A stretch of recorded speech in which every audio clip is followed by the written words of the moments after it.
राम राम राम सुप्रभातं सर्वेषाम्। अद्य वयं सन्धिं पश्यामः। तत्र पूर्वं केचन सन्धयः अधीताः, तेषां विषये अपि किञ्चित् पुनरावर्तनं कुर्मः। आदौ प्रार्थनां कुर्मः। गुरुरेव गतिर्गुरुमेव भजे, गुरुनैव सहास्मि नमो गुरवे। न गुरोः परमं शिशुरस्मि गुरोः, मतिरस्ति गुरौ मम पाहि गुरो। सर्वेषां हार्दं स्वागतम्। आदौ कण्ठपाठं कुर्मः। अद्य शब्दरूपाणां धातुरूपाणां परतया सुभाषितानि तेषां कण्ठपाठं कुर्मः। कृपया हस्तम् उत्तोलयन्तु।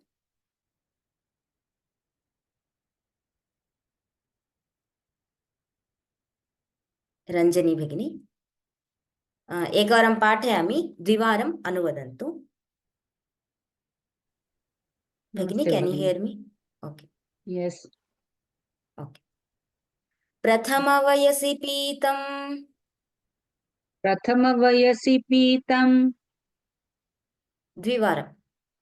प्रथम वयसि पीतं, तोयमल्पं स्मरन्तः, तोयमल्पं स्मरन्तः, तोयमल्पं स्मरन्तः, शिरसि निहितभाराः, शिरसि निहितभारा, शिरसि निहितभारा, नारिकेलानराणाम्, नारिकेलानराणां, नारिकेलानराणां, ददति जनमनल्पास्वादमाजीवितान्तम्, ददति मनल्पास्वादामाजीवितान्तम्, ददति जन ददति जनमनल्पास्वादामाजीवितान्तम्,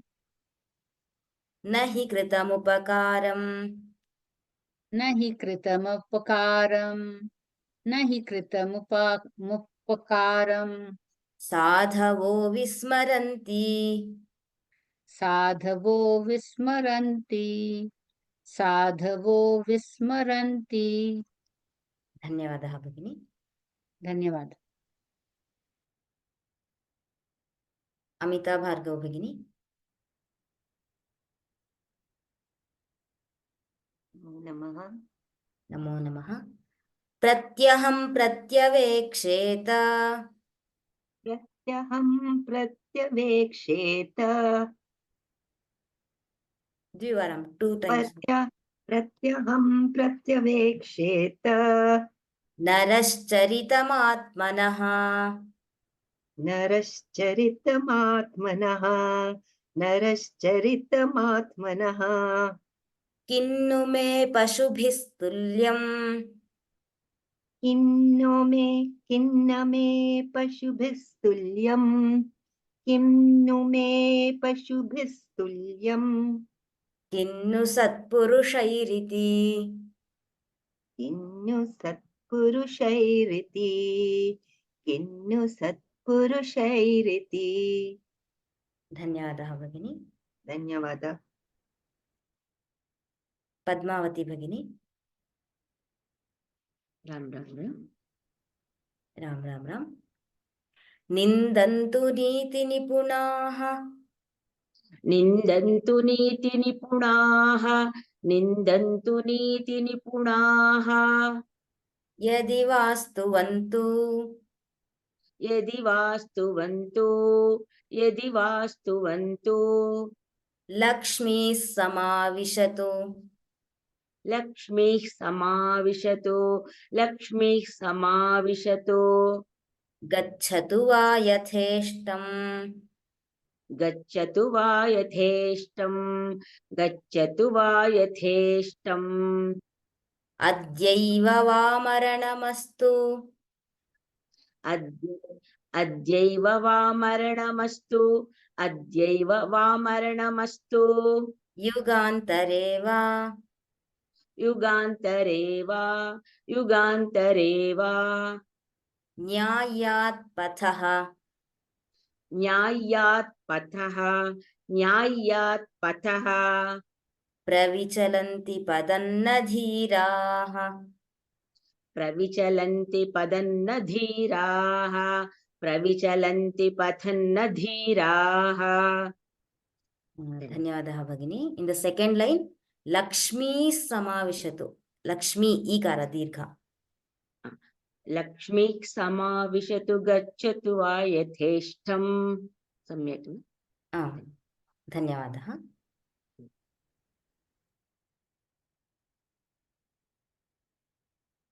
ಅಗ್ರೆ ಆದಿತ್ಯನ್ ಮಹೋದಯ. सुप्रभातं नमस्ते जी. ಸುಪ್ರಭಾತಂ ಮಹೋದಯ.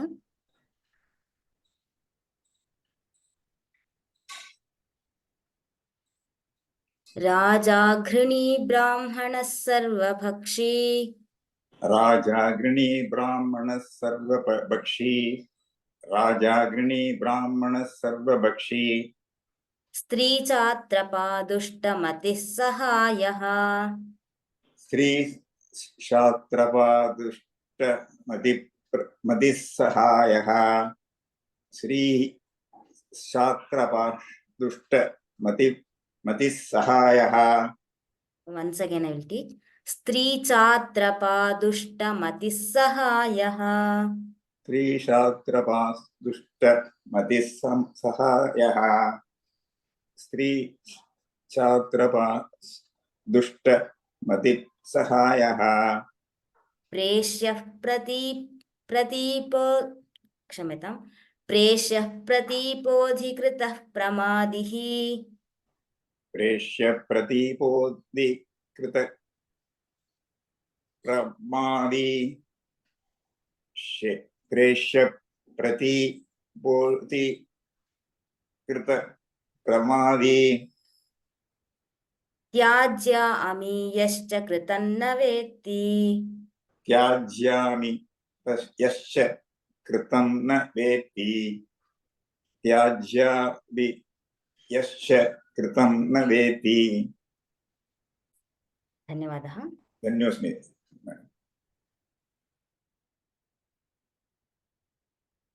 ವಸುಮತಿ ಭಗಿನಿ. ನಮಸ್ತೆ ಭಗಿನಿ. ವಿದ್ಯೆಯಾ ವಿಮಲಾಪ್ಯಲಂಕೃತಃ ವಿದ್ಯೆಯಾ ವಿಮಲಾಪ್ತಲಂಕೃತಃ ವಿದ್ಯೆಯಾ ಕ್ಷಮ್ಯತಾ. ವಿಮಲಾಪ್ತಲಂಕೃತಃ ಪುನಃ ಏಕವಾರಂ ಪಾಠಯಾಮಿ. ವಿದ್ಯೆಯಾ ವಿಮಲಯಾಪ್ಯಲಂಕೃತಃ ವಿದ್ಯೆಯಾ ವಿಮಲಯಾಪ್ಯಲಂಕೃತಃ.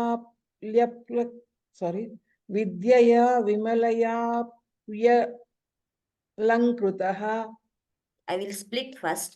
ವಿದ್ಯೆಯಾ ವಿಮಲಯಾ ಅಪ್ಯಲಂಕೃತಃ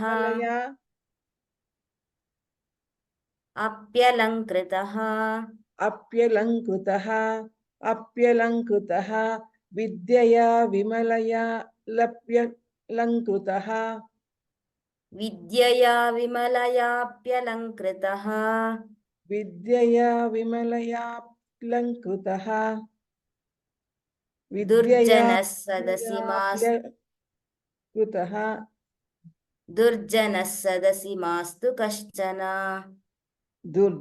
ಸದಸಿ ಮಾಸ್ತು ಕಶ್ಚನ. ದುರ್ಜನಃ ಸದಸಿ ಮಾಸ್ತು ಕಶ್ಚನ. ಸಾಕ್ಷರಾ ಹಿ ವಿಪರೀತತಾಂಗತಾಃ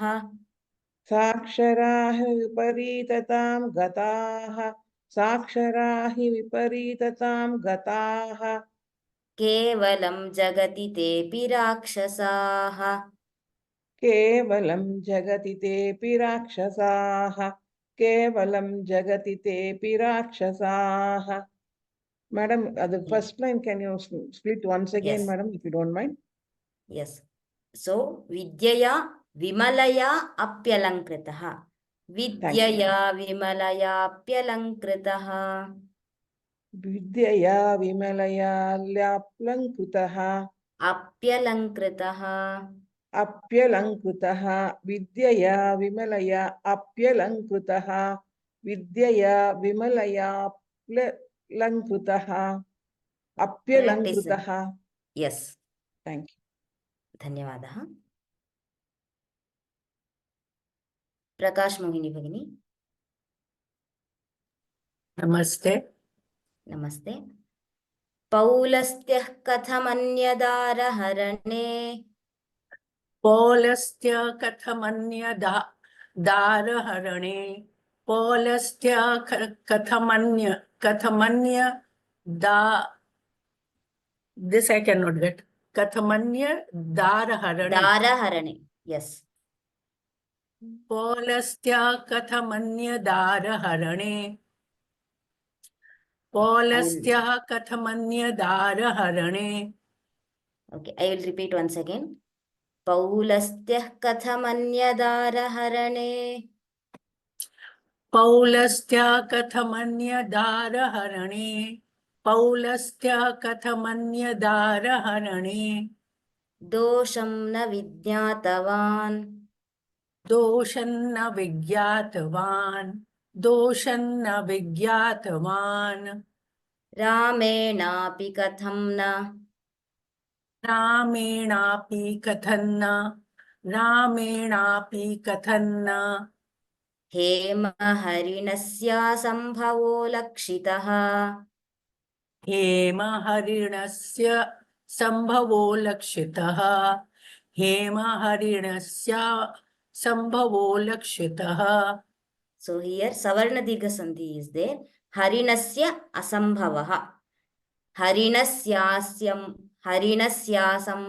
lakshitah hemaharinasya I will tell Bhagini hemaharinasya sambhavo lakshitah हेमहरिणस्य सम्भवो लक्षितः हेमहरिणस्य सम्भवो लक्षितः अक्षयश्चापि युधिष्ठिरेण अक्षयश्चापि युधिष्ठिरेण अक्षयश्चापि युधिष्ठिरेण सहसा प्राप्तो ह्यनर्थः कथम् सहसा प्राप्तो ह्यनर्थः कथम् सहसा प्राप्तो ह्यनर्थः कथम् प्रत्यासन्न विपत्तिमूढमनसाम् प्रत्यासन विपत्ति मूढ़ मनसाम प्रत्यासन विपत्ति मूढ़ मनसाम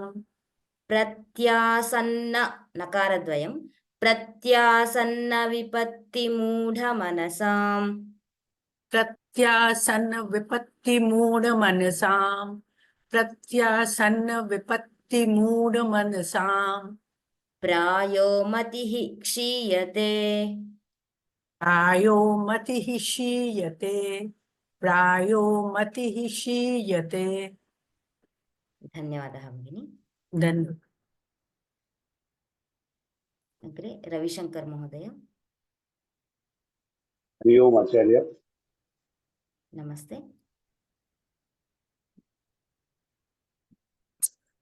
रविर्निशाकरयोर्ग्रहपीडनम् रवि निशाकरयोर्गः क्रीडनम् रवि निशाकरयोर्ग्रह पीडनम्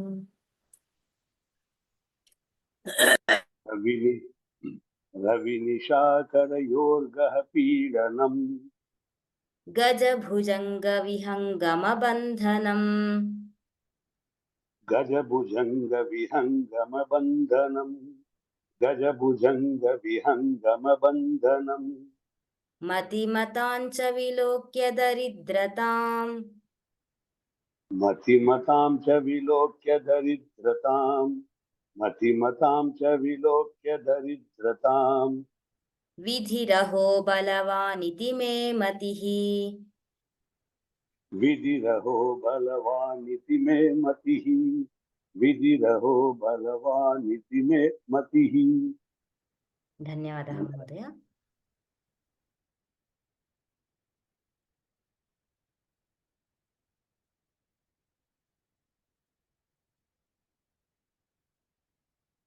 शंकर महोदय।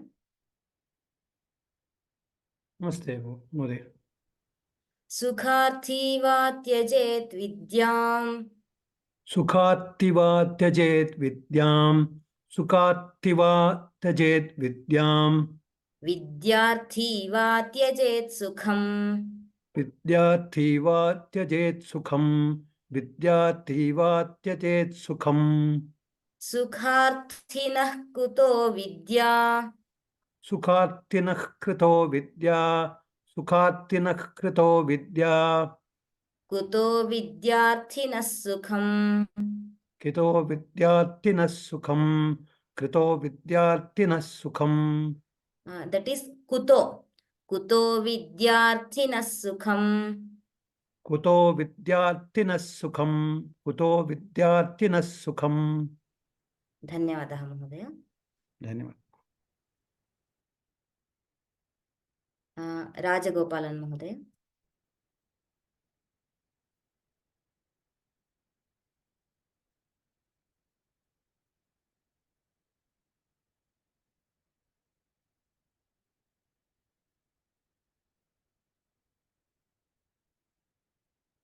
राजगोपालन् महोदय।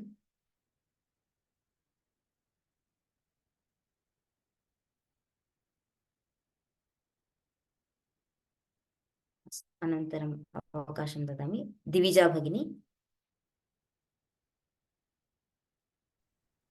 जयन्ति ते सुकृतिनः जयन्ति ते सुकृतिनः, जयन्ति ते सुकृतिनः, रससिद्धाः कवीश्वराः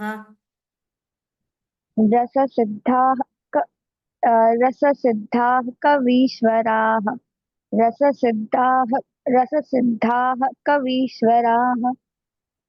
नास्ति तेषां यशः काये नास्ति तेषां यशः काये, नास्ति तेषां यशः काये, जरामरणजं भयम् जरामरणजं भयम्, जरामरणजं भयम्। धन्यवादः भगिनी।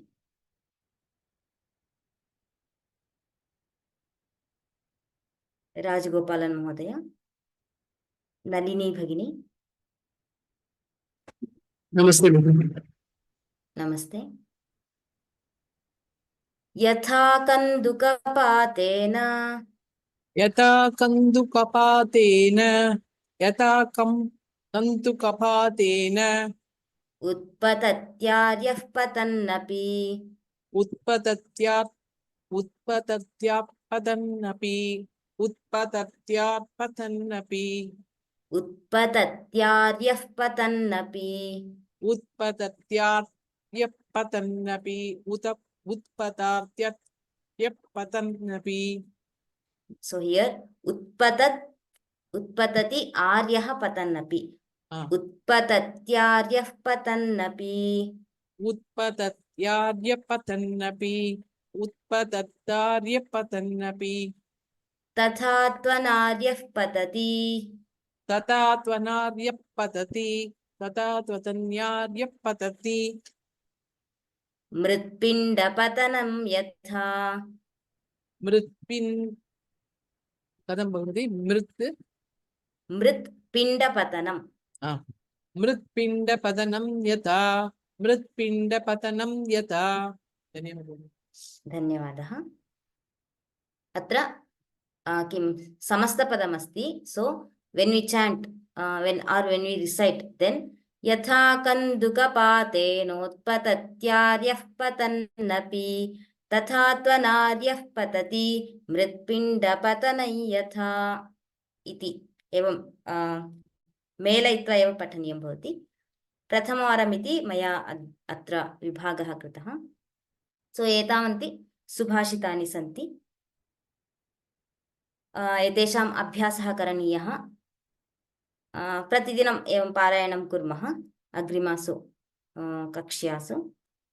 अधुना सन्धिः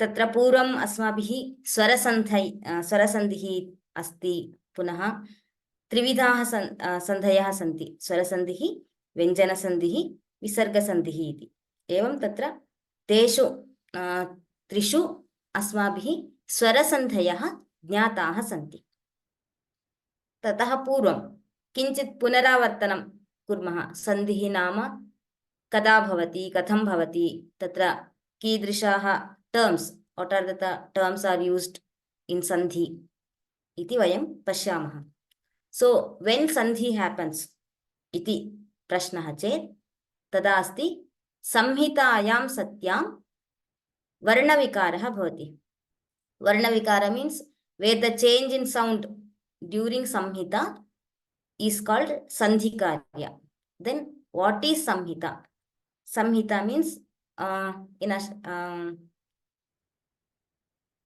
the definition for samhita is varnanam atishayitah sannidhihi samhita samnyasyat iti kim tasya definition asti ityukte the term samhita is refers to the extreme closeness between the sounds during the pronunciation so for example gana isha both are two words are there but when we can do when we pronounce then Ganesha we use so in those places sandhi karya happens so that sandhi karya is known as sandhi iti uchyate so there three types of sandhi karyas happens during the sandhi what are those means adeshah आगमः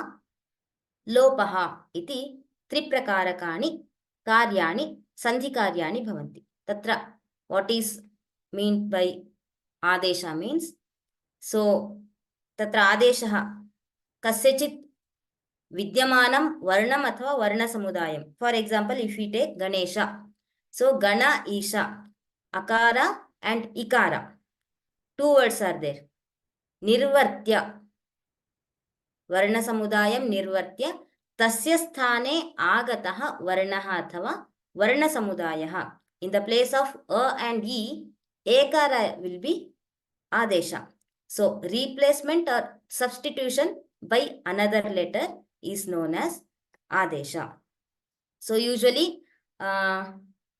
we call it as shatruvat adeshah tasya udaharanam pashyamah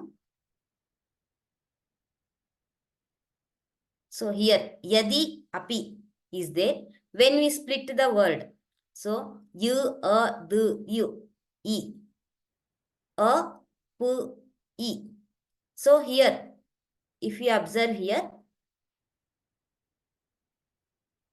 so ikara and akara yoho sthane kim bhavati iti pashyamah ikarasya sthane you iti adeshah bhavati so only one can instead of two letters in one letter can be replaced by two letters or in one letter varnam varne athava varna samudayam va nirvartya so here in the place of ikara you is adesha you iti adeshah jatah tadanim yadyapi iti रूपं प्राप्यते अयम् आदेशः इति उच्यते वर्णस्य अथवा वर्णसमुदायस्य स्थाने यः वर्णः नूतनतया भवति सः आदेशः इति उच्यते द्वितीयम् आगमः इति आगमः addition of new letter तत्र नूतनमेव वर्णम् आगच्छति for example sun api iti asti so sun a n plus a iti asti atra yada vayam likhamah sun api nakara dvayam drishyate tatra नूतनः द्वयो न अ द्वयोर्मध्ये कश्चन नूतनवर्णः आगतः सः न इति उच्यते। आगमः मित्रवत् आगमः इति वदामः। उदाहरणं पश्यामः। सन् अपि इति अस्ति। यदा विभज्य लिखामः तदानीं नकारः अकारः। इदानीम् एतयोः स्थाने किं भवति? Addition of new letter. कः वर्णः आगच्छति? न इत्येव वर्णः आगच्छति। अनयोः स्थाने न इति वर्णः आगच्छति। तदानीं सन्नपि इति अत्र किं मित्रवत् मित्रवत् आगमः।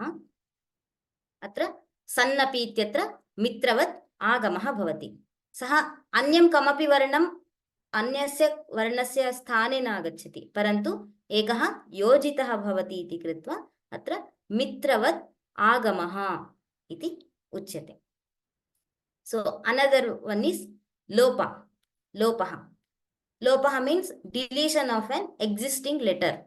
That may be in the visarga sandhi, visarga will be deleted like this. So purvam drishtasya adarshanam. So we will see the example one. So Arjunaha uvacha. When we split, then we can see here visarga. Visarga is seen here. But when sandhi karya happens, then the visarga will be lopa. It will be deleted. So tadanim kim bhavati? Arjuna uvacha iti bhavati. Ataha atra visargasya lopaha. Visargasya lopaha iti vadamaha. Evam adeshaha agamaha लोपः इति त्रिप्रकारकाणि सन्धिकार्याणि भवन्ति। ततः सन्धयः त्रिविधाः इति वयं पूर्वस्मिन् प्रथमायामपि वयं ज्ञातवन्तः। ते के? What are the three sandhis? Means स्वरसन्धिः, व्यञ्जनसन्धिः, विसर्गसन्धिः इति। स्वरसन्धेः कृते अच् सन्धयः इत्यपि वदन्ति। व्यञ्जनसन्धेः हल् सन्धिः इत्यपि सूचयन्ति व्यञ्जनसन्धिं। तत्र what are the स्वरसन्धिस्? We have learnt all the स्वरसन्धिस्. यण् सन्धिः, यान्तवान्तादेश सन्धिः और अयादि सन्धि is also we can say. सवर्ण दीर्घ सन्धिः, गुण सन्धिः, वृद्धि सन्धिः, पूर्वरूप सन्धिः, pararupa sandhi. All these are swara sandhis, and these are the vyanjana sandhis and visarga sandhis that we will learn in this course. So there are so many types of sandhis are there. We will learn one by one. So some of the terms we should know. So sthani, nimitta, adesha and agama. So first we will know what is sthani. Sthani is a letter or a group of letter which gets replaced by adesha. So for example, yadyapi, if we take an example, yadi api. So in the purva varna, ikara is in last and api in the paravarna, akara is there. So in the place of ikara, you will be adesha. So here the letter which is ikara was sthani here. Ikarasya sthane yu iti adesha bhavati. So that is known as sthani. So in the sandhi examples, there whatever is represented in red color is known as sthani. And nimitta. Nimitta means if some letter should be there, then only sandhi karya happens. Like this, some rules are there. So here, if we go same example, yadyapi, yadi api. Here, the akara, api in the paravarna, akara is nimitta for this sandhi. Akara is nimitta. So the nimitta is highlighted in blue color. Adeshaha. Adesha, as we knew that it will be varnasya or varna samudayasya sthane agacchati. So here yadyapi ikarasya sthane yu iti adeshah bhavati, or in if you take savarna dirgha sandhi, akara akarayoh sthane akarah agacchati. So that adesha is represented in green color. And agamaha.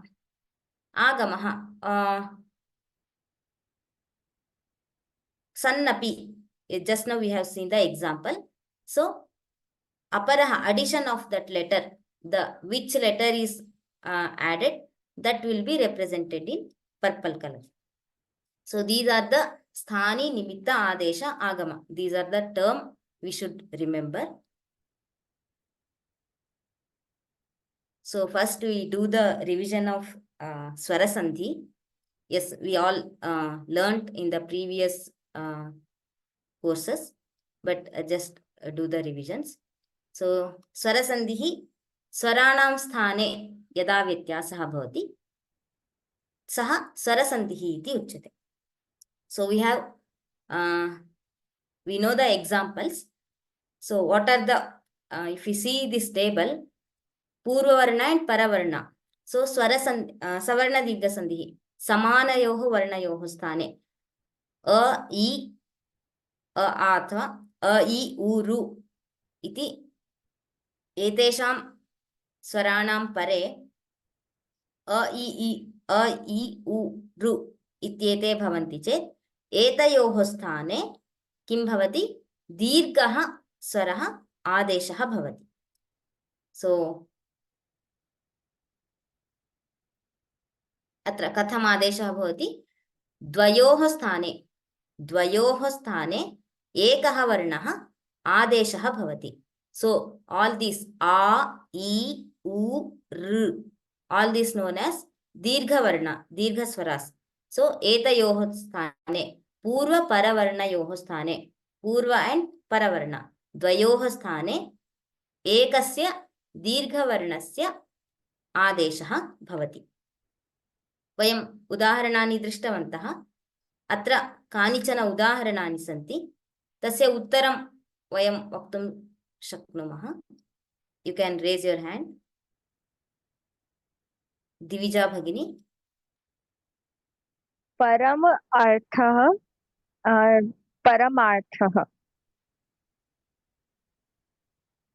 सम्यक्. this one also. Yes. कार्यालयः सम्यक्. धन्यवादः भगिनी. धन्यवादः.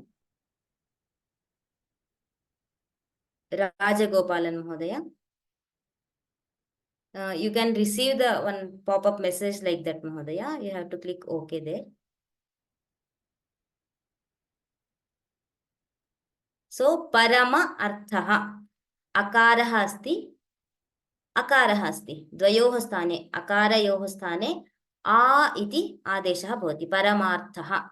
So in the second example, कार्य आलयः, कार्य इत्यत्र akara is there and in the paravarna akara is there. So akara akarayoः स्थाने a iti adeshah bhavati. A. So for akara A is the dirgha varna. Jairam Mahodaya. Yes, ma'am. Yes.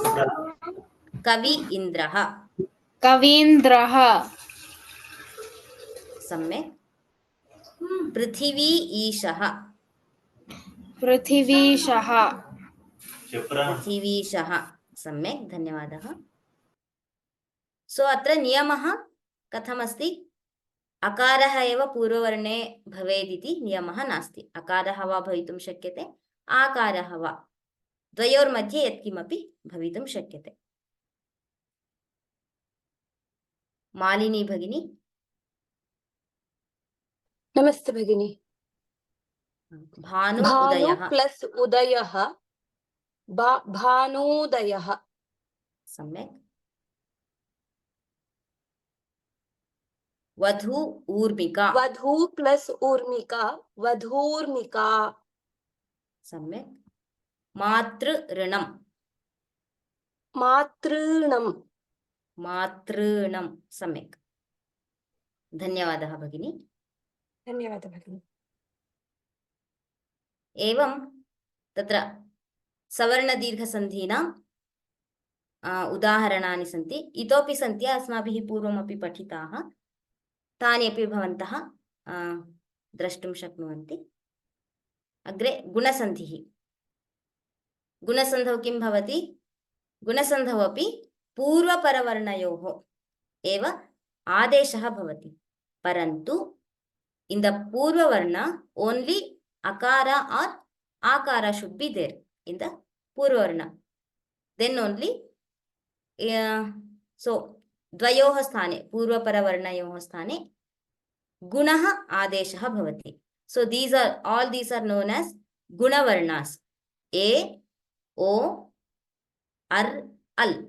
These are known as guna varna. So akara athava akara. When akara and or akara is followed by E, U, R, R, then A, O, R, Al. All these will be letters, will be adesha respectively. So in the akara and ikara, in these two places, ekara will be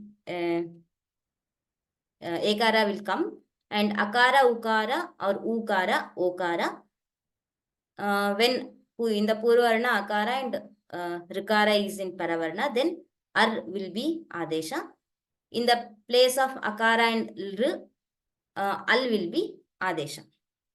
So let us see the example. Deva Indraha. Adityan Mahodaya. धन्योस्मि. देवेन्द्रः पूर्वपदम् अकारान्तं परपदम् इ देवेन्द्रः. सम्यक्. धन्योस्मि. महा ईशः. माहेशः.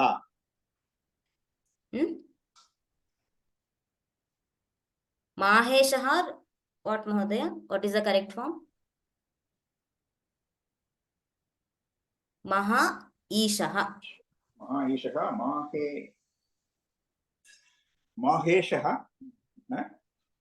Maheshah. Maheshah.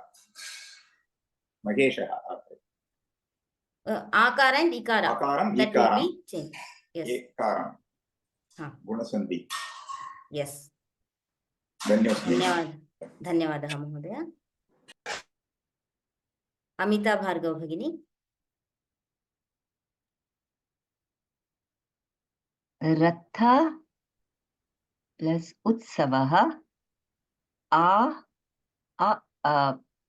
पूर्वस्थाने उ आ plus उ will become a. or o. सम्यक्. रथोत्सवः. रथोत्सवः. Next one. Sagara Urmihi. Sagara Urmi. A plus U will again become O.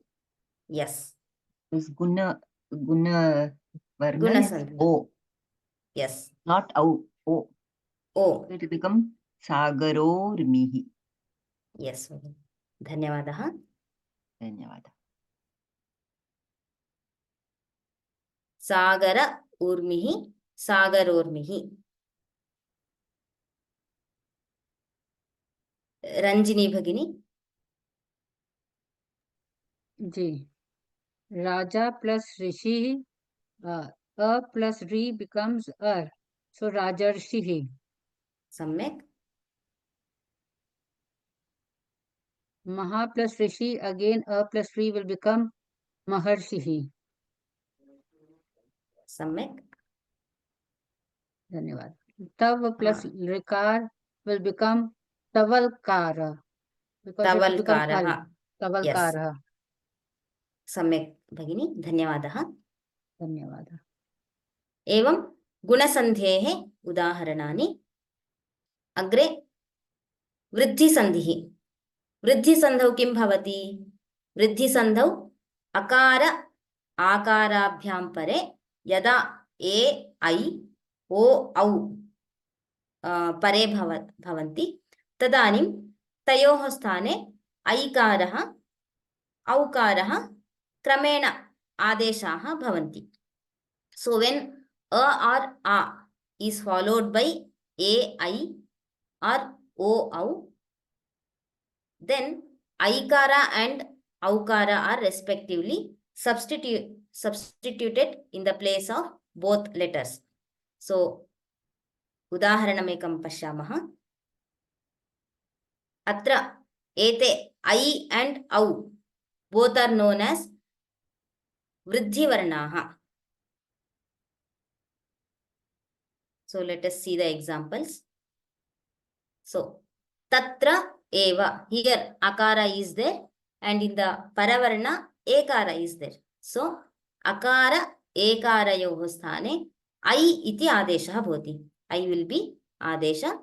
Then tatraiva iti bhavati. Evameva sada eva आकारः अस्ति, परवर्णे एकारः अस्ति, सदैव ऐकारः आदेशः भवति. एवमेव अष्टैश्वर्यम्, अष्ट ऐश्वर्यम्, ऐ इति परवर्णे अस्ति, अतः अष्टैश्वर्यम् इति रूपं भवति. महा ऐश्वर्यम्, महैश्वर्यम्, वन ओषधिः, akara and okara is in paravarna. So akara okarayoh sthane aukarah adeshah bhavati. Then vanaushadhihi. And when aukara is there in the paravarna, then also au will be adesha in the place of akara and aukara. Maha audaryam, mahaudaryam. One more example we will see. Parama auchityam, paramauchityam iti evam वृद्धिसन्धेः उदाहरणानि सन्ति. अग्रिमं पश्यामः. यण् सन्धिः. यण् सन्धौ किं भवति? अत्र एतावता वयं किं दृष्टवन्तः? पूर्वपरयोः, in the पूर्ववर्ण and परवर्ण, in द्वयोः स्थाने एकः आदेशः भवति.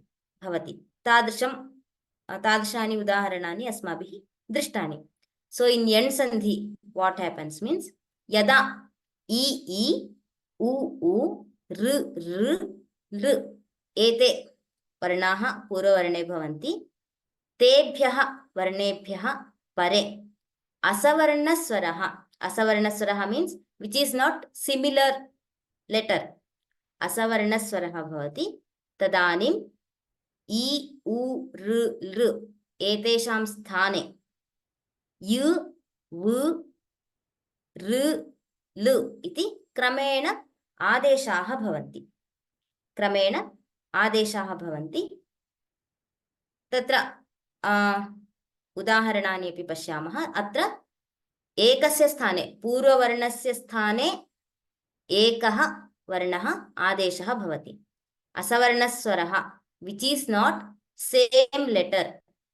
So if here ikara is there, then here akara instead of ikara, other swara varnas can be in the paravarna. So similar word letter should not be there in paravarna. This is the main rule. And in the पूर्ववर्णस्य स्थाने एकः आदेशः भवति. Not in the पूर्वपरयोः, only in पूर्ववर्ण. So let us see the example.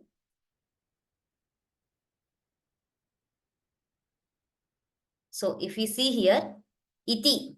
So previous slides we got to know that sthani and nimitta. So if there is if sthani is ikara here and nimitta akara, asavarna swara is nimitta here. So you can see the highlighted letters here, ikara and akara. So iti arthaha. किं भवति? इकारस्य स्थाने U इति आदेशः भवति. सो इति U इत् U अर्थः इति अत्र आदेशः ग्रीन कलर मध्ये हाइलाइट कृतमस्ति. इत् यु अर्थः इत्यर्थः इति एवं भवति. अग्रिम उदाहरणं पद्मावती भगिनी. राम राम राम. राम राम राम. प्रति एकं. प्रति अधिक एकं प्रत्येकं प्रत्येकं या प्रत्येक. सम्यक्. नदी अत्र. नदी अत्र नद्यत्र. इकारस्य स्थाने इकारस्य आदेशः. नद्यत्र. धन्यवादः भगिनी.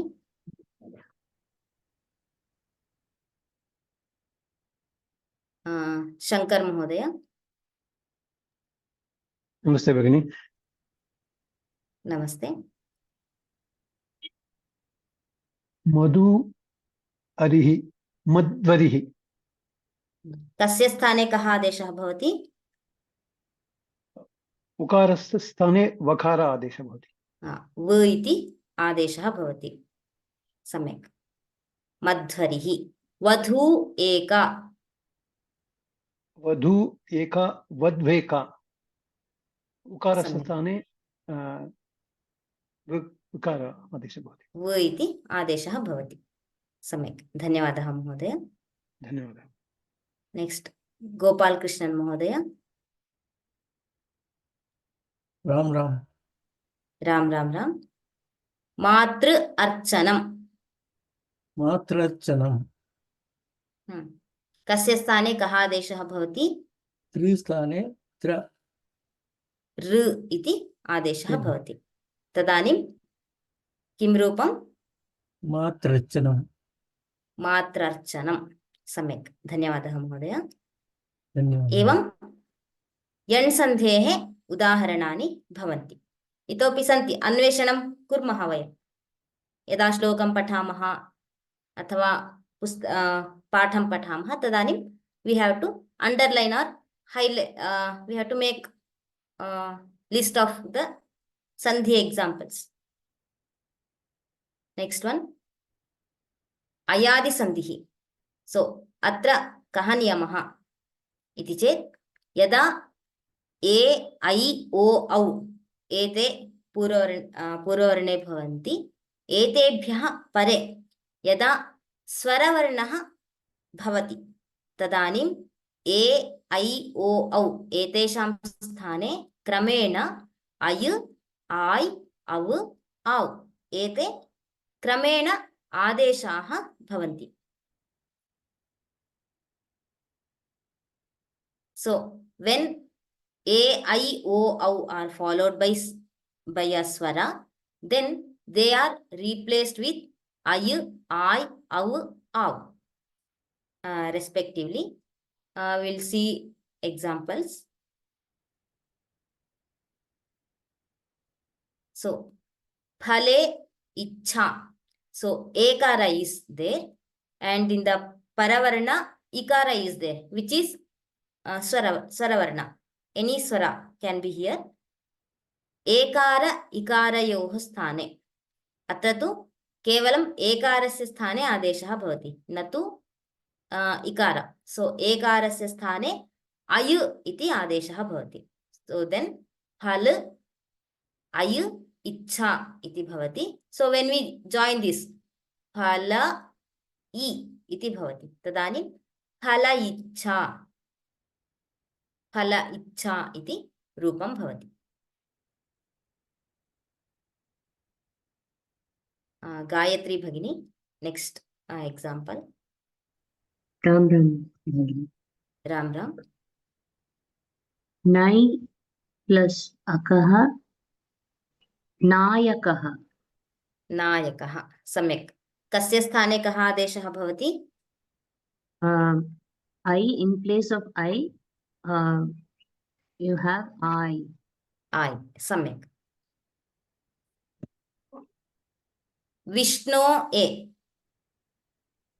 Vishnave विष्णवे so so where in the place we have Av yes सम्यक् धन्यवादः भगिनी धन्यवादः विष्णवे इति रूपं भवति सूर्य चंद्रौ plus eva Au will turn into Av so Surya Chandra Chandra eva चन्द्राविव Chandra viva yes Chandra viva हाँ Av is Surya Chandra viva yes next one also भगिनी करौ एतौ Karau etau so Au again to Av so Karavetau करावेतौ सम्यक् धन्यवादः धन्यवाद श्रीहित महोदय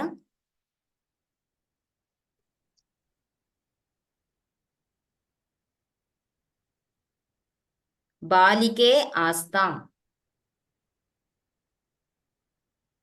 बालिके plus आस्ताम बालिकैस्ताम no you first you do the adesha so in the ekara place which letter will come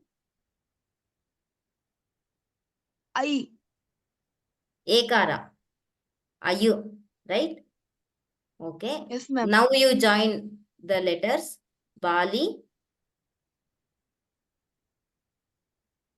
बालिक plus I plus आस्ताम हाँ बालिकयास्ताम yes बालिकयास्ताम् okay yes ma'am धन्यवादः so now purva rupa sandhi we will see so here the purva rupa sandhi the common how we have to identify means whenever there is a purva rupa sandhi we use avagraha chinha to mention there so padante vidyamanat ekarat athava okarat pare यदा अकारः भवति तदानीं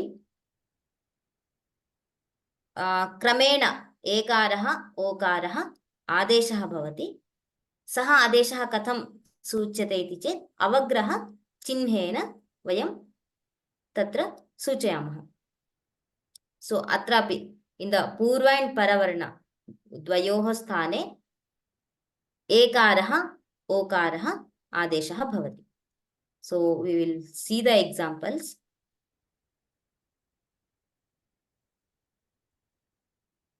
ते अत्र किं भवति पदान्ते पदस्य अन्ते एकारः अस्ति परवर्णे अकारः अस्ति तयोः तत्र एकारस्य स्थाने ए इति आदेशः भवति अनन्तरं तेऽत्र तत्र एकारः किम् अवग्रहचिह्नेन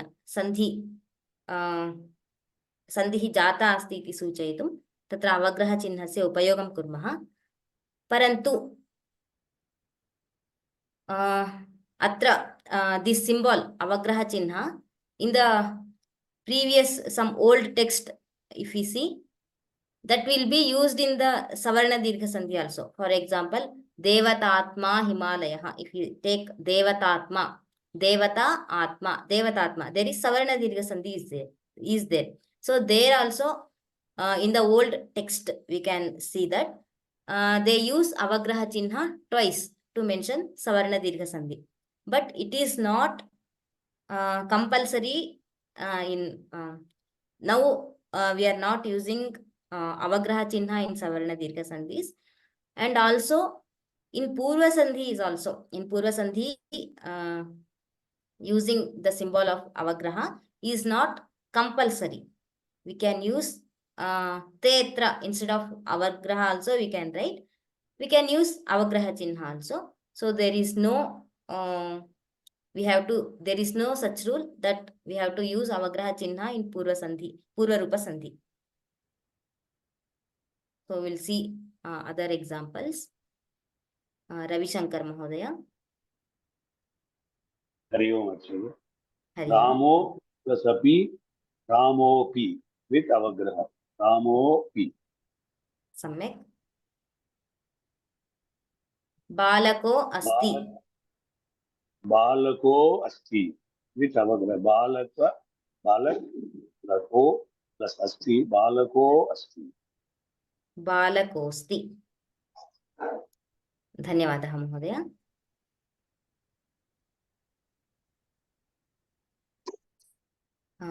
PS कृष्णन् महोदय.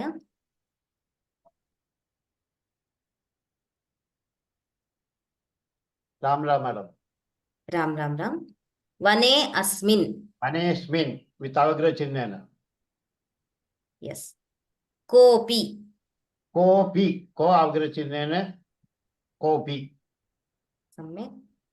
सो अवदत्. सो वदत्. सो वदत्. सम्यक्. धन्यवादः महोदय. So here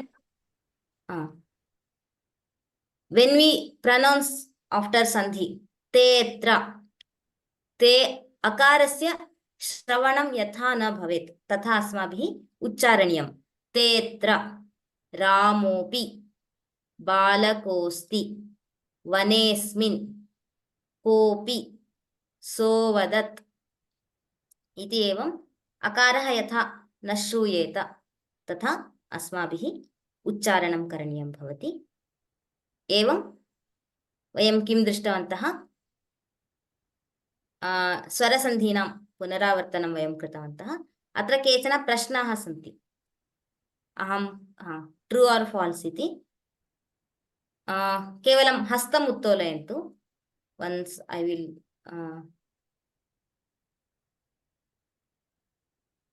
हो गई, बोलो. चलो. एकवारं सर्वेषां हस्तम् अधः करोमि. प्रश्नस्य इदानीं E and A are असवर्ण इति अस्ति.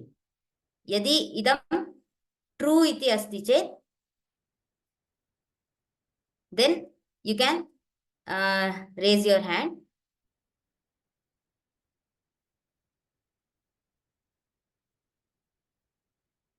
I think you can see the screen.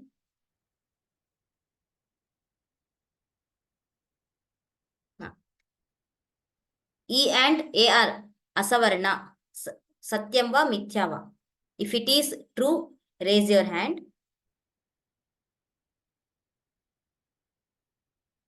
E and A are asavarna swaras. Is it true or false? If it is true, please raise your hand.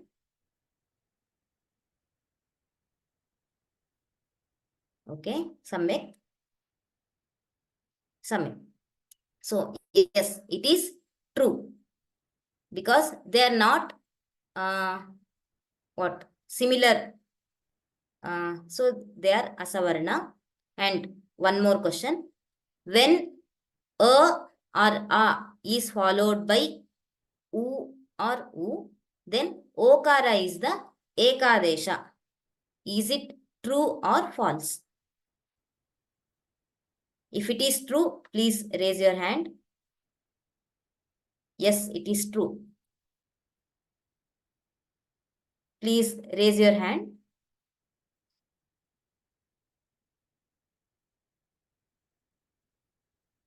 सम्यक्. अत्र कः सन्धिः भवति? अकार आकारयोः परे उकारः अथवा उकारः भवति चेत् ओ इति आदेशः भवति. कः सन्धिः? गुणसन्धिः भवति. सम्यक्. महा ऐश्वर्यम् is an example for yantavanta-desha sandhi. If it is true, please raise your hand. यदि महा ऐश्वर्यम् अयादि सन्धेः उदाहरणं वा If it is true, then please raise your hand. Okay.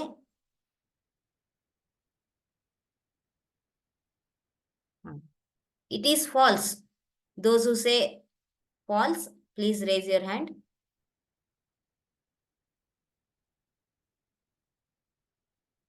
सम्यक्. इदं यान्त-वान्तादेशसन्धेः उदाहरणं नास्ति. It is false. So let us see the answers. So E and A are asavarnasaras, true. And when akara is followed by ukara, then okara is the ekadesha. It is true. Maha Aishwaryam is not an example of, is an example for ayadi sandhi, is false. Samyak. अत्र कः सन्धिः अस्ति इति सूचनीयं.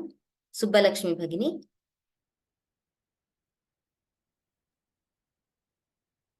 सिन्धूदकम्. सिन्धु plus उदकं तत्र सवर्णदीर्घसन्धिः भवति. सम्यक्. One more. देव्युवाच. देव्युवाच. देवी प्लस उवाच अत्र यणसन्धिः भवति. सम्यक्. मातॄणम्. मातृ प्लस ऋणं तत्र सवर्णदीर्घसन्धिः भवति. सोऽहम्. सोऽहं. सो प्लस अहं तत्र पूर्वरूपसन्धिः भवति. सम्यक्. धन्यवादः भगिनी. धन्यवादः.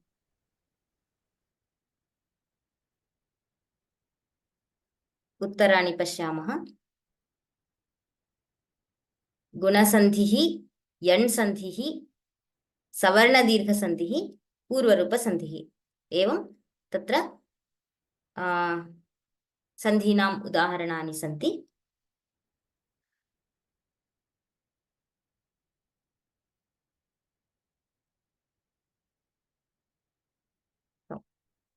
इदानीम् एतावता वयं किं स्वरसन्धेः पुनरावर्तनं कृतवन्तः. Now we will see the विसर्गसन्धि. विसर्गसन्धिः नाम कः इति चेत्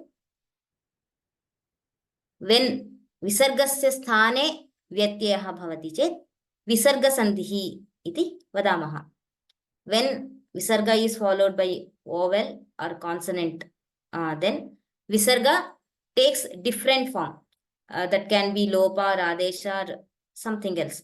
So that is known as visarga sandhi. So here in the visarga sandhi, there may be a replacement of some other word or deletion of some letter. तथा भवति. कस्य कथं भवति इति तत्र पश्यामः. तत्र प्रकाराः कथं सन्ति. विसर्गसन्धौ प्रकाराः सन्ति. कथम् इति चेत् विसर्गस्य लोपः भवति. So if you see the example, अर्जुनः उवाच.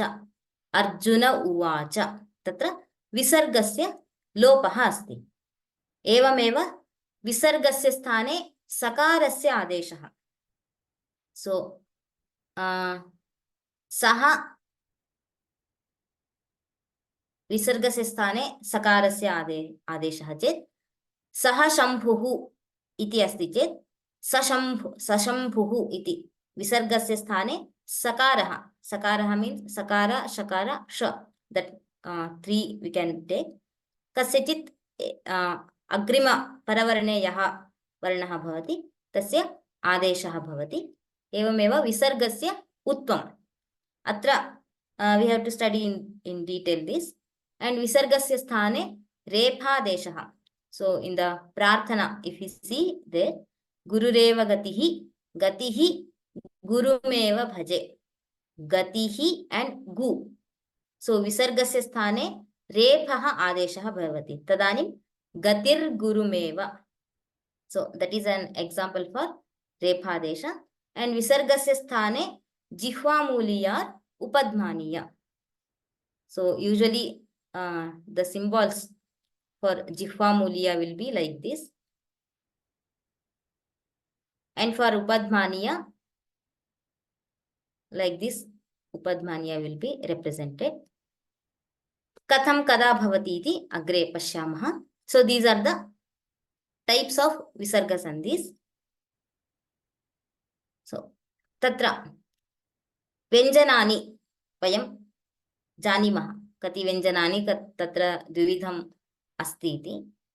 Tatra prashnaha.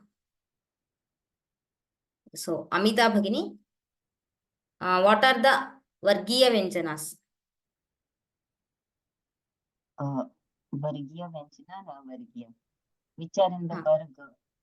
Varga Kakagaya, Tacha Janya, Tata Dada, Tata Dadanya, Tata Dadana, Papa Baba Ma.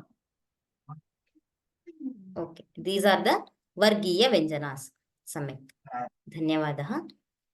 So, Kavargataha, Pavarga Paryantam. How many letters are there? 25 letters are there. Those are known as Vargiya Vyanjanas. And Avargiya Vyanjanas. Avargiya Vyanjanas are U, L, U, R, L, V, Sh, Sh, S, H, H. Iti etani Avargiya Vyanjanani bhavanti. Ete eva. Punaha तत्र एतयोः एव पुनः भेदः कथम् अस्ति इति चेत् अल्पप्राणाः महाप्राणाः इति. तत्र अल्पप्राणाः वर्गाणां, so in each varga prathama tritiya panchama varnaah. So if you take kavarga, ka, ga, nya, all these 3 letters in each varga, and U, R, L, V. These are known as Alpaprana, and Mahapranas are Varganam Dvitiya Chaturtha. K, G, and Sh, Sh, S, H. All these are known as Mahapranas. So, next, the another one Vibhaga is Mridu Vyanjanani, Karkasha Vyanjanani. So, Mridu Vyanjanas are Varganam Tritiya Chaturtha Panchama Varnaha. So G, G, Nya. These all 3, and Y, R, L, V, H. These are known as Mridu Vyanjanas. Mridu Vyanjanas and Karkasha Vyanjanani Varganam Prathama Dvitiya Varnav, and Sh, Sh, S. These 3 are known as Karkasha Vyanjanas. Kimartham atra Mridu Vyanjanani Karkasha Vyanjanani iti uktam chet, tatra Visarga Sandhau asya katham tatra paravarne kada bhavati iti jnanartham Mridu Vyanjanani Karkasha Vyanjanani eshaha vibhagaha Vyanjananam vibhagaha asmabhihi jnatavyah. Ataha atra uktam asti.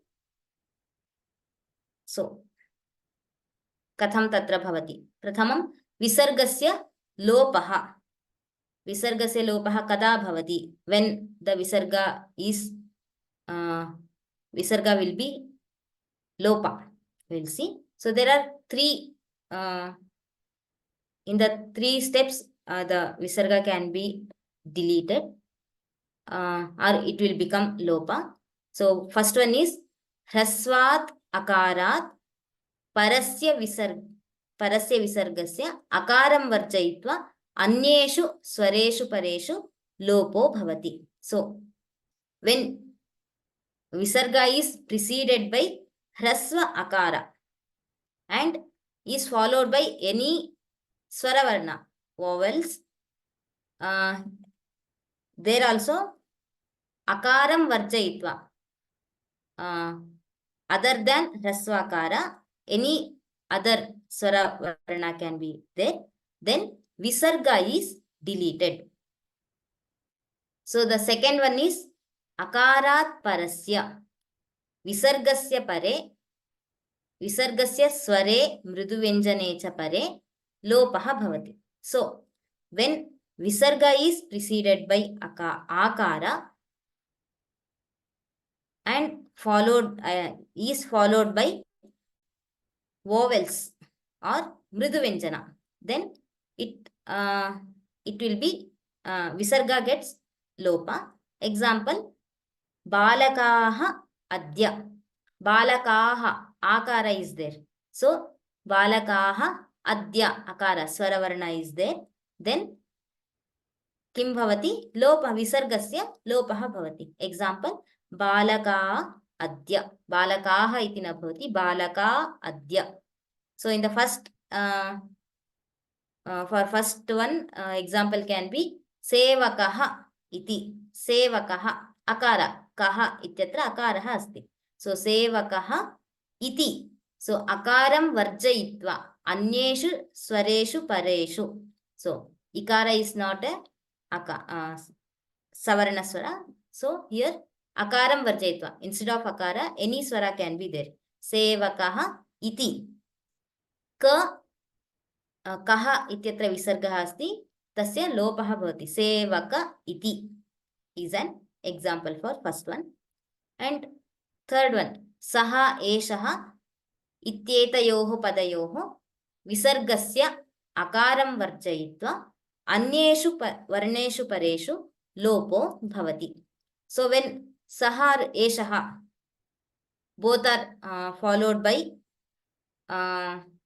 any akara akaram varjayitva अन्येषु वर्णेषु परेषु, then visarga will be deleted. So example will be saha evam. Saha plus evam. Ekarah asti. Akarah tatra nasti. Then sa evam iti bhavati. We have seen in the lessons saha iti purnam likhitam nasti. So tatra sarvatra kim asti? Visargasya lopaha asti. Iti asmabhihi jnatavyam. So we'll see the table.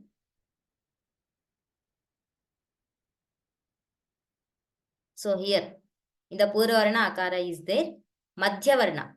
So here visarga is replaced or is deleted here. So that will be Madhya Varna and Paravarna. So for each akaram vihaya अन्ये स्वराः भवितुं शक्नुवन्ति. I told. So this is the table for visargasya lopaha. So we'll see one example. So once one more thing we have to observe that. Okay, let us see first example. Balaha iti.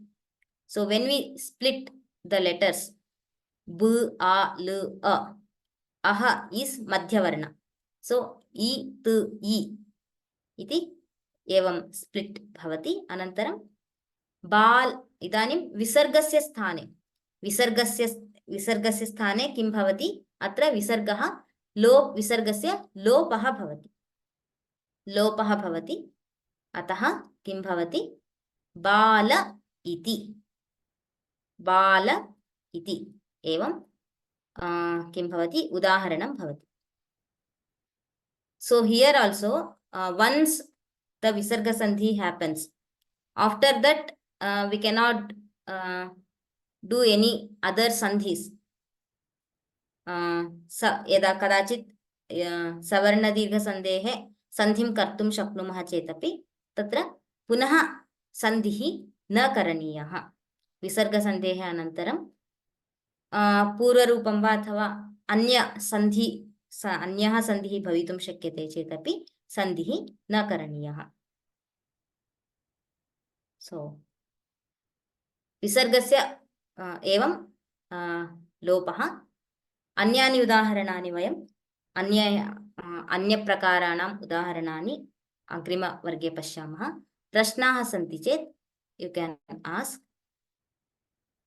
एकवारं सर्वेषां हस्तम् अधः करोमि. Those who have questions, they can only raise your hand.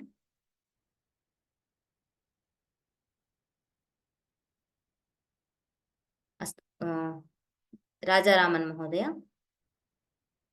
Namo Namah. Namo Namah. this Visarga Sandhi, that there will be two shabdas instead of normally in Sandhi they become one, no? Here it will be two always. Yes, Visarga Purva Sandhi. Varna and Paravarna. Yes, Mahodaya. Alaga, it will be separate only, but it will be a Sandhi. No, in previous also, in Savarna Sandhi also, there were two Purva Varna and Paravarna. That is there only, Mahodaya. Where example is shown. Okay, 1 minute. So if we see in the, so Purva Varna and Paravarna, everywhere Purva Varna, No, not like that. No, after Sandhi, there yes. are two shabdas separately in Bala iti, like that, na? Bala iti, Saha eva. Okay. Yes. Yes, I understand. So no, even though there is a Sandhi, but it is not that Shiro Rekha is not Yes, separate. combined. Yes.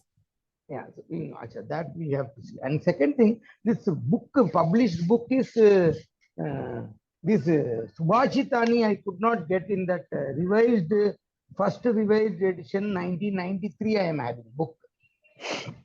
Okay. Can you check the book? You have the book? Which edition, Mahodaya? I am having first revised edition 1993. Okay. Yes, it is there, no? Which page? Today morning I came late slightly, but I could not find Prashta Sankhya. Yes, yes. 28, Mahodaya. 20.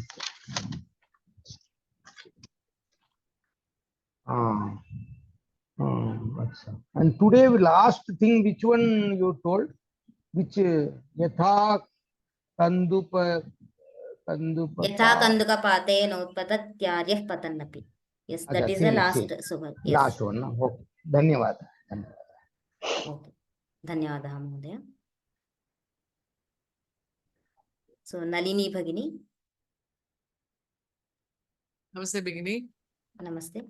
That for Subhashism we'll get meaning. Yes, where yes. we'll get the meaning? No, we'll do in the class only. First, we have to memorize the Subhashitas. Awesome. Dhanyawad. Gopal Krishnan Mahodaya. Okay, sorry. Now you can unmute, I think. Namaste, Bhagini. Namaste. In the list of the Sandhis, against the first one, that is Ach Sandhi. Yes. That was the last one we have not covered.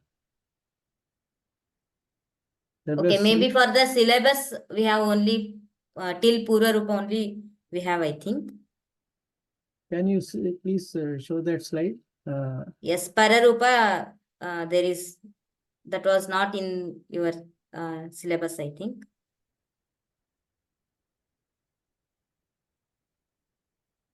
Yes, Pararupa Sandhi. Pararupa Sandhi is not there for us. Yes. If you, maybe we can see that in the one example for Pararupa Sandhi in the next class. Okay. Dhanyawada. Dhanyawada. Next, Ravi Shankar Mahodaya. Acharya, this Yanta Vanta Desha Sandhi is Ayadi Sandhi, correct? That is also known as Ayadi Sandhi, yes. Because in Dvitiya we study Yanta Vanta Desha Sandhi. Here you are saying Ayadi Sandhi, so I got confused. Both are same, Mahodaya. We can call it Ayadi also or Yanta Vanta Desha also. Dhanyawada. Dhanyawada.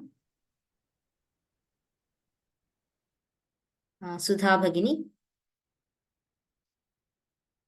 Namaskara. For raising the hand, you said a word in Sanskritam. I just want to know what that is. I'm trying to figure out from Kosha, and probably I wrote it wrong. Can you please repeat? Hastam Uttolayatu. Uttolayatu. Is it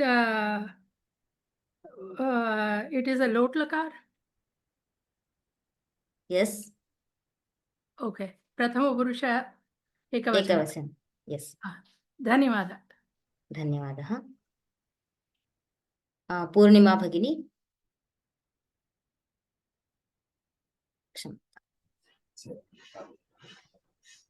Namaste Bhagini. Are you able to hear? Yes. In this Purva Rupa Sandhi, I am a little confused. Actually, what we had learnt is when A comes in front of A or O, then the A merges with A. That's how it was explained. And now I think you were saying it is Adesha, right? Is it Adesha? Did I get it correct? Like A will come again, it will repeat. Yeah. So could you please explain this again? Okay, पूर्वपरयोः स्थाने एकारः आदेशः भवति. Means the A and A are becoming one, or Yes, A one. repeated? Oh, becoming one, Bhagini. Maybe in the table it is correct here. So here only we have to write tra only. I will correct that. Okay. So in the ekara and akara, in the both letters are replaced by ekara. A and R are replaced by Ekara. Okay. Yes. And that we will show with Avagraha chinna. Avagraha chinna. Okay. Yes. Okay, Bhagini. Thank you. Dhanyavada. Okay. I will correct that in all the examples. Dhanyavadaha Bhagini.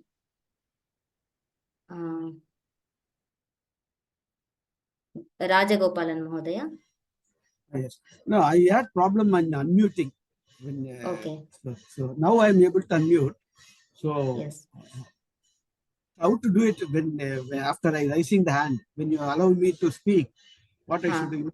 At that time I should unmute? Some pop-up message will come, Mahodaya. You have to just click on OK there. Okay, thank you. Dhanyawad. Okay. धन्यवादः. तर्हि प्रश्नाः अत्र चाट् मध्येपि सेवकः आगच्छति, सेवक आगच्छति, लोपः शक्यते.